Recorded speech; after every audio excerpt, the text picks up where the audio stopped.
365 நாள் வீடியோ போடுன்ற சவால் டே 34 இன்னைக்கு மார்னிங் எந்திச்சு வழக்கம் போல கிளம்பி ஜிம்முக்கு போயாச்சு. அப்படியே மூணை பார்த்துட்டே போயிட்டேன் ஜிம்மில் இன்னைக்கு பேக்கு பைஸு தான் வார்மப்லாம் பண்ணிட்டு ஒர்க் அவுட் போட்டுட்டு ஒரு பையன் கேட்குறான். ஆனால் எப்போன்னு டயட் மெயின்டைன் பண்ணுறது, எங்கள் வீட்டில் 2 எக்கு மேலே சாப்பிட வர மாட்டேறாங்க, ப்ரோட்டீனுக்கு என்ன பண்ணுறது அப்படின்னு கேட்டேன் ஏன்டா அப்படின்னா, இல்லைண்ணே அந்த மாதிரி எக்கு சாப்பிட்டா ஹார்ட் அட்டாக் வந்துருமா இல்லை கொலஸ்ட்ரால் இருக்கான் அப்படின்றாங்க.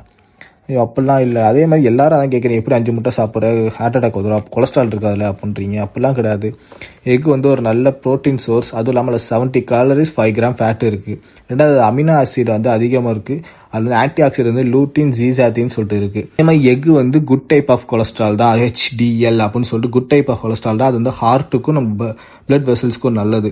கோலேன்னு சொல்லிட்டு ஒரு நியூட்ரியன்ட் இருக்குது, அது லிவரோட ஃபேட்டை ரெடியூஸ் தான் பண்ணுமே தவிர எதுவுமே பிளாக் பண்ணும் அப்போல்லாம் எங்கேயுமே கிடையாது. அது நீங்கள் மார்னிங் பிரேக்ஃபாஸ்ட்டாக சாப்பிட்டுட்டு போனீங்கன்னா பிளட் சுகர் லெவலை பேலன்ஸ்டாக வச்சுக்கும். ஸோ நீங்கள் அன்வான்டாக சாப்பிட மாட்டீங்க, அவ்வளோதான். இது பெருசாக காம்ப்ளிகேட் பண்ணிக்கிறதுலாம் எக்கில் ஒன்றும் இல்லை. சாப்பிடுங்க, 3 to 4 eggs சாப்பிட்லாம். அவங்களுக்கு இப்படி கொலஸ்ட்ரால் அப்படின்னா டாக்டரை கன்சல்ட் பண்ணிட்டு சாப்பிடுங்க, அவ்வளோதான். ஒர்க் அவுட் முடிச்சுட்டு கிளம்பி வீட்டுக்கு வந்துட்டேன். வீட்டுக்கு பிரேக்ஃபாஸ்ட்டை சாப்பிட்டு கிளம்பி காலேஜ் போயாச்சு. காலேஜ் முடிச்சு வீட்டுக்கு லஞ்சுக்கு சிக்கனில் அது சாப்பிட்டுட்டு இருந்தால் என் ஃப்ரெண்டு வந்தான் ஊர்லேருந்து. சரின்னு பார்த்தா இவன் என் ஃப்ரெண்டுன்னு சொல்கிறவங்க யாருக்கும் மோஸ்ட்டாக எனக்கு தெரியாது. ஏன்னா என் பேர் விக்கி. நம்ம லைஃப்பில் ஒரு 5 பேர் இருப்பாங்களே, நம்ம நம்பி என்ன வேணால் பண்ணலாம் அப்படின்ற மாதிரி. அதுலேயும் ஒருத்தன் தலைவனிக்கு இன்றைக்கி பர்த்டே வேறு.